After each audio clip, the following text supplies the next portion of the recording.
Democratic Senator Tammy Duckworth from Illinois joins me now. She is an Iraq War veteran, Purple Heart recipient, and a member of the Senate Armed Services Committee. Senator, thank you for being on the show.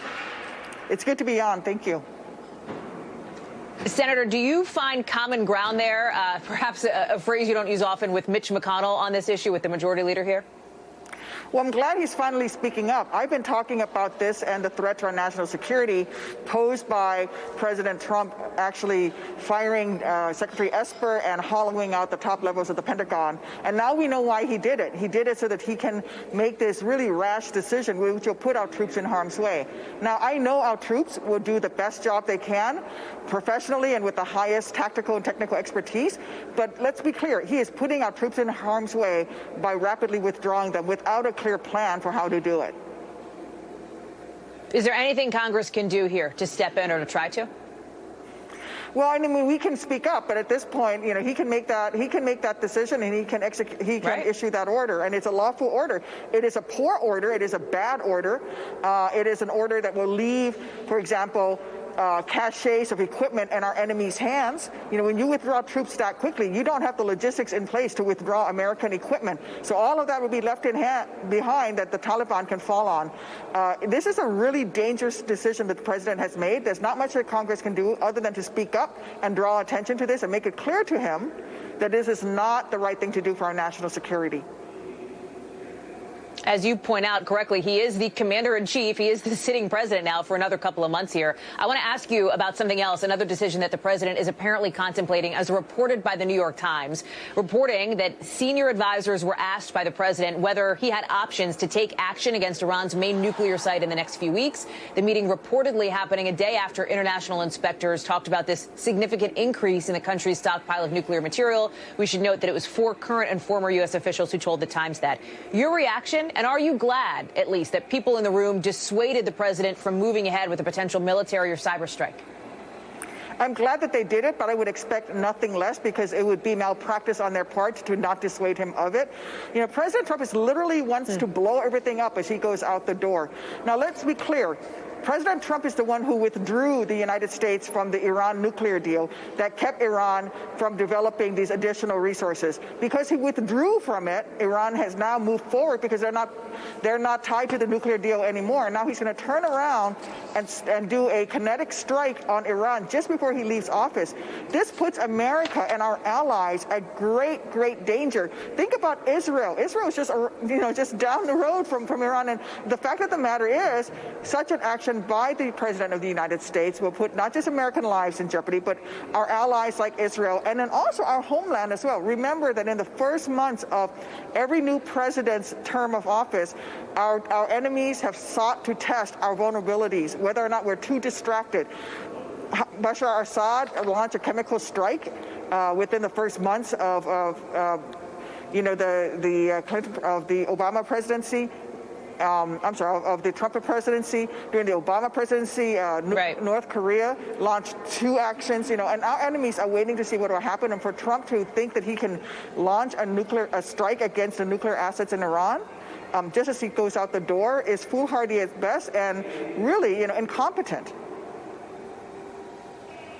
When you talk about the incoming Biden administration, they are needing to juggle in this transition, not just the reports that you and I are talking about, not just the potential for what we discussed as it relates to Afghanistan, but just generally issues about the pandemic, issues more broadly as well. One of those issues, as our team is reporting this morning, involves Joe Biden and the potential for investigations, frankly, into President Trump once the president leaves office come January. Our team is reporting that Biden has privately told advisors he does not want to pursue those kinds of investigations, that he would be wary of that, essentially. Is that a path, Senator, that you agree with? Should Joe Biden be thinking differently about that, or do you agree to sort of let sleeping dogs lie at that point?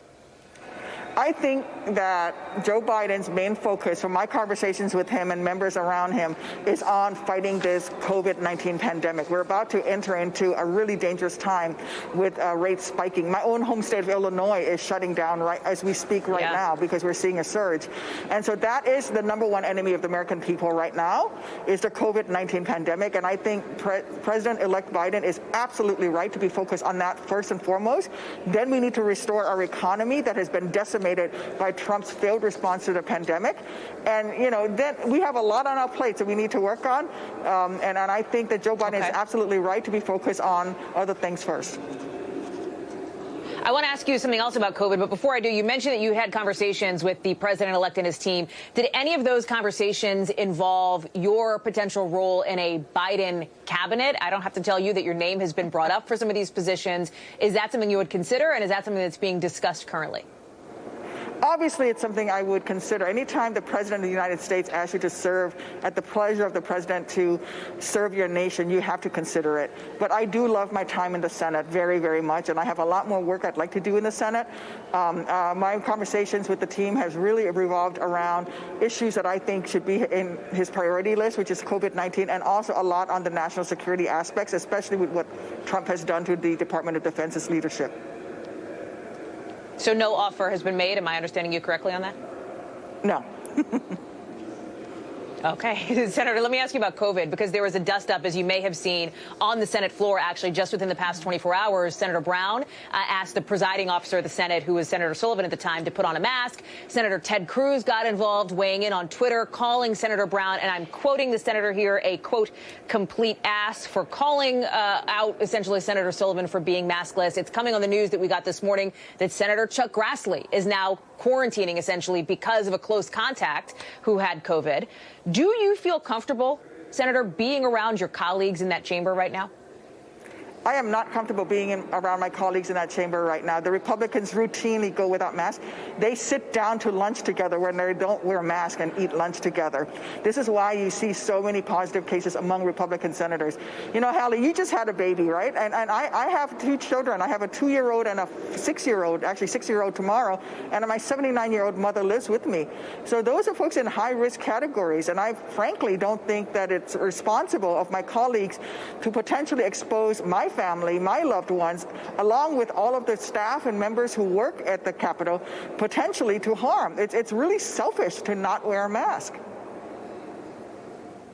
Senator Tammy Duckworth, obviously feeling strongly about this issue. Senator, we're so appreciative of your time and for being with us this morning on a very busy Tuesday morning. Thank you for that.